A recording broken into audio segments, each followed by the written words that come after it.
Hello po mga kababayan. So, the skills showcasing this magnificent balloons nandito po tayo sa Marison Hotel Loco Festival. Para sa We are here to make the meaningful connections and share Festival, the Music happiness. Festival.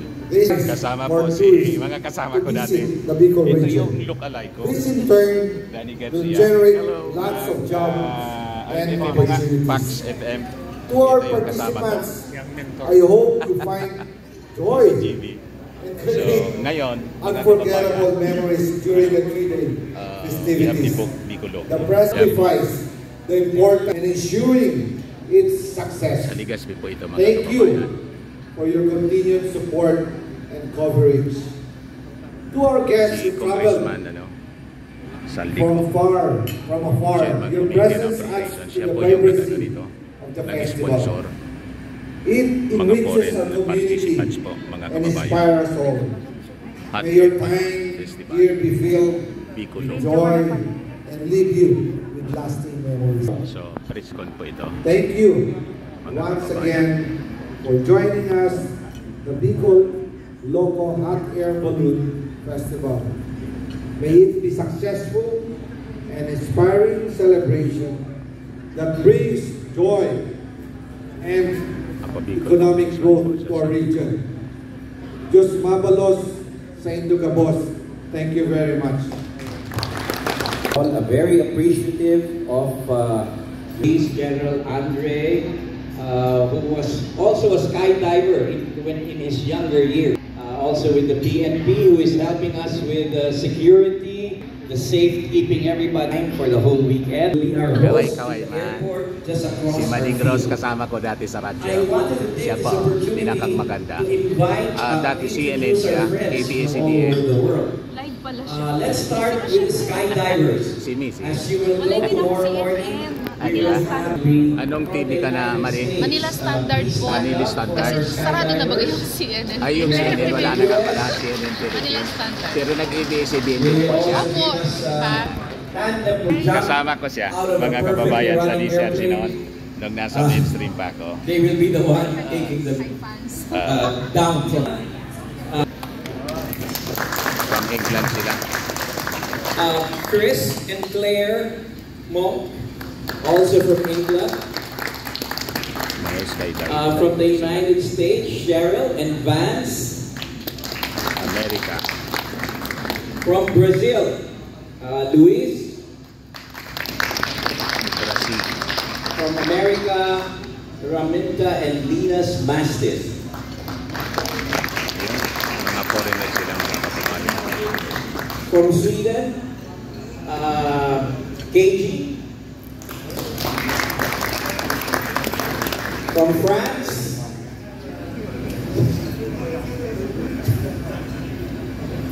from England, Paul and Ian.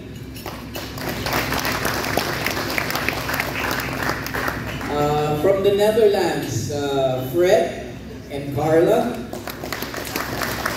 Netherlands. From Belgium, Peter. But with an American crew, Sarah. Our skydiving pilot is here also, Edison.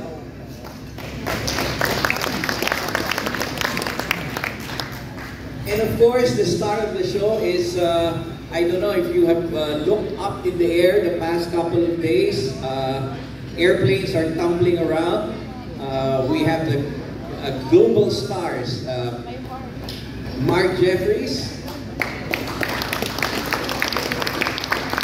Chris, and another Chris.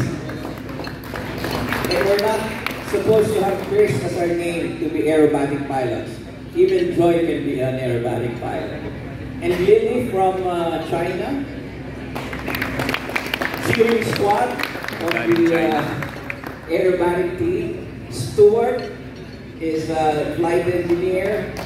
And where's another Chris? Is he around? Okay, the other Chris is not around. Exhibitions. We had our first FAI exhibition last February. Oh, sorry, FAI competition. but this time we will have an exhibition which is more interesting and very exciting. We have the young kids. They are leading the drone team, the traveling motor team coming over, and they will also be giving a tandem rides. So that would be very exciting for people who have never gone up in the air. Kasama natin sa media.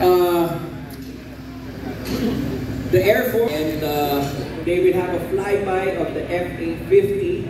These are the jets of the Philippine Air Force, and I think that would be very exciting. It's Mach bus. So it's Mach bus when they do a flyby. So that's something that you shouldn't miss, and this will be in Saturday at 10 to 10:15. Questions, Yung hot air balloon, mga kababayan, gagawin dito sa Old Airport, Legazpi Airport. Bukas po, morning. At saka may concert dito si Sarah G. At saka sa and that is free, mga kababayan. And this is part of the promotion, mga kababayan, ng Bicol Loco tourism promotion para sa Bicol region po. And this is the first time na mangyari po ito. Project po siya ng Ako Bicol Party List, headed by Congressman Saldi Co, yung Chairman Committee on Appropriations po. Kaya pa si Congressman Saldi Co. From our friends. So, the highlights. Buong araw yung highlights. Highlights po ng activity bukas, May 3. The highlights, of course, is the balloon. Everybody would like to see the balloon. And it's the first time. And also, we have special shaped balloons. These are not just ordinary balloons. I think you should watch out for Cheryl's balloon. She's got a very interesting party balloon. Luis has a bidoo. It's like a dog. And of course, Paul and Ian have partner dogs. I hope this event does not go to the dogs. Linas has a World Runner. Linas is at the Makikita bukas. Linas has 25 special shapes. He's now 7 years old. He will bring one shape every year. Ganyan kaganda po. Okay. And the dinosaur balloon. So that's something very interesting as well. And who else is here? Okay. Fred is flying a replica of a monastery in Spain.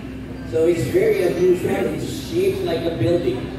So that's one after the other. After they've taken off, the paramotors will be flying around them like that. Will be the global stars, and it goes on and on during the day.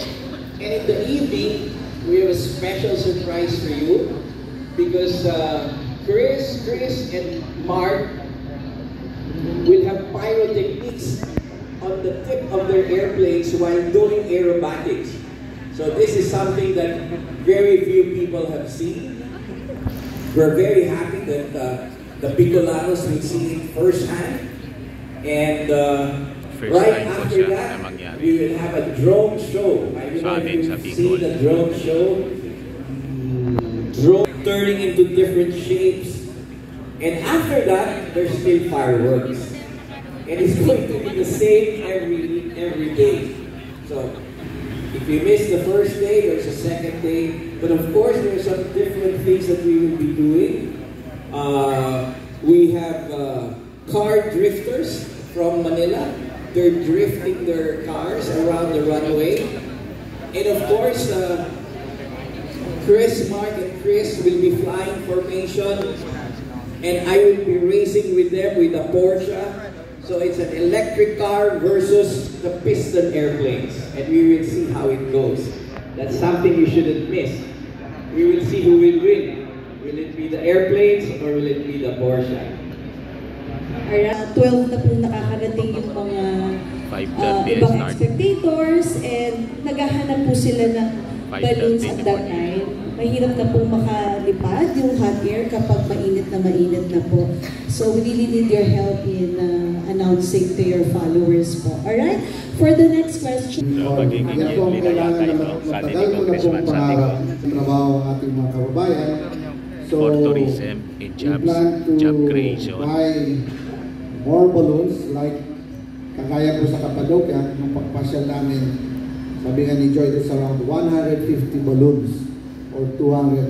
Ang saya po ng pakiramdam na ang balloon during early morning, sabay-sabay silang lumilipad. Very colorful ang the skies. So, will happen. Ayan po Ito yung po, makikita bukas. ginagawa natin is just Ganyan. the balloon will fly. Rusty and his friend will make the balloon fly today or tomorrow and the other day. Thank you. You know, you have very good community work. Everybody should like Sila yung, Town magpapalipad po Fiesta. We should exhibit ng our balloons. products from and Nakasakay what po our sila, products siyempre, sa are. balloons. And they will bring all these pilots to the Nakasakay different sila. areas after the activity. And they will all 100 and the next 100 will bring 500 and it will be a continuous process of bringing friends and foreign visitors in your community. We have a lot of questions from our friends here.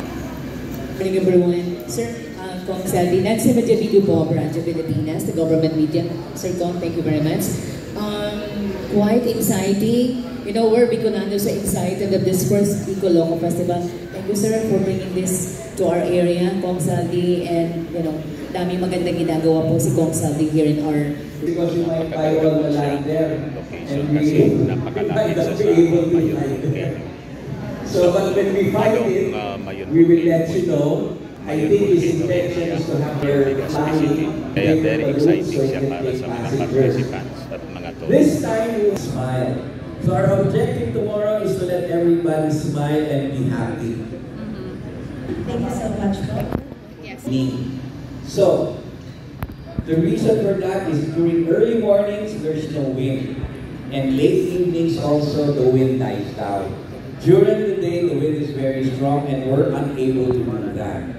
But in terms of danger on getting too close to Mayon, I doubt very much if we will.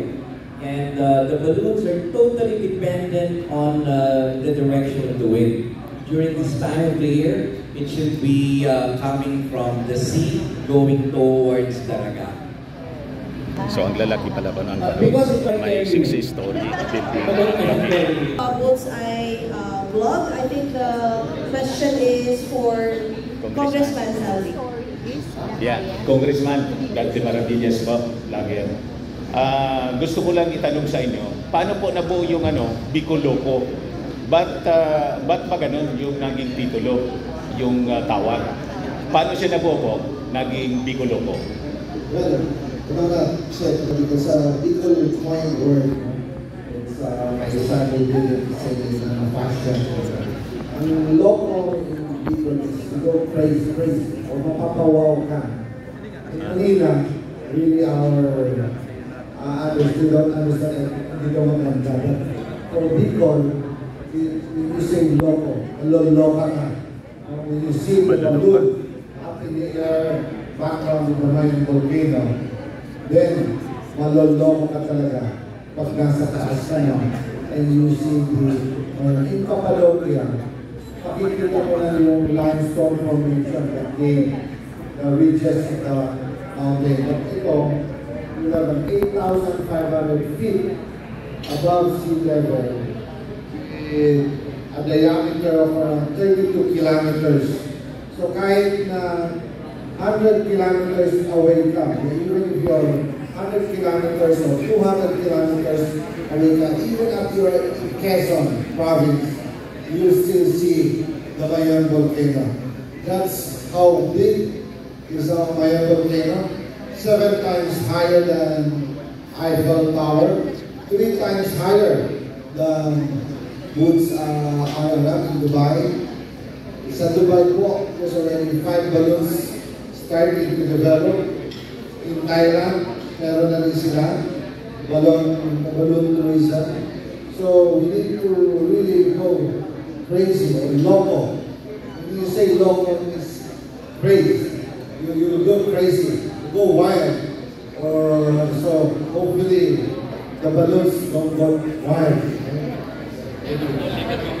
So yun pala yung rason kung bakit Bicol Loco.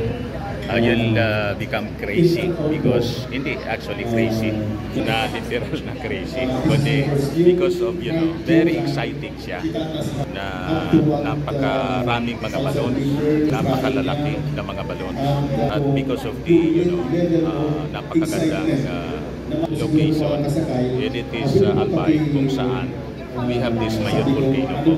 Isa sa mga natural wonders sa ating may isa tayong airport mundo. sa tabi. Sigurado makita ay pumasyal kayo sa airport sila. So may concert po si Sarah G. Habang nagkaka-concert natin, umiilaw, may fireworks tayo. So that's something that you should not miss as well. Yun ang excitement naman sa baba. Visually exciting. The music goes with the beat of the light of the balloons. Kaya dapat huwag nyo i-miss din. Kahit dun lang tayo sa airport, masaya tayo. We can Walang put gastos this dito yung in our tourism. neighboring countries, the Gastos pictures, nila or then Ako Bicol. watch out if we sell it by next year, we're available and we can invite them, come and visit Legazpi and Bicol region, so that dito sa Cappadocia, almost every 15 minutes may flight for na malalaking aeroplano. So imagine if we have around 2,000 to 3,000 tourists a day na dumarating just to watch the balloon and the Mayon volcano. Malaking bagay po yun natin. So, in terms of value, it's unlimited because we're going to post it online, post it on. So, this will be already a game changer for the tourism of Bicol region. Yan na lang po ang asset natin. Watch the typhoon, and watch the Mayon volcano and the agriculture. Hindi po tayo mahirap na po yung industrialization. But it's a long-term and renewable. We've been trying to promote, 1998 pa kami nag-start ito, no? The international airport. We have done during the 1998 when we groundbreak the cities, sinabi po natin na we're going to have an international airport. And maraming nagtataka, ano nangyayari? Na mangyayari. Now, nagawa po natin yung international airport for almost 26 years of dream and talagang lobby at pakiusap sa ating mga kaibigan. Nagawa po yung international airport. Now, we have all the infrastructure, the bridge going to the seaways, the roads, kailangan kalasada yun, nalagyan ng Central Forestry Road, and we're doing also, the boulevard. We have done hopefully the international cruise terminal, nagawa natin. Then, this is the final leg, the tourism. Kasi before we natin magawa, they said, build it and they'll come. Now they're coming, and thank you for coming in our small province in our Bicol region. Thank you. Kaway naman. Otherwise, That ends our the landing is not so good video because of the recording. wind. Albay Best. We have a Bicol's finest. tent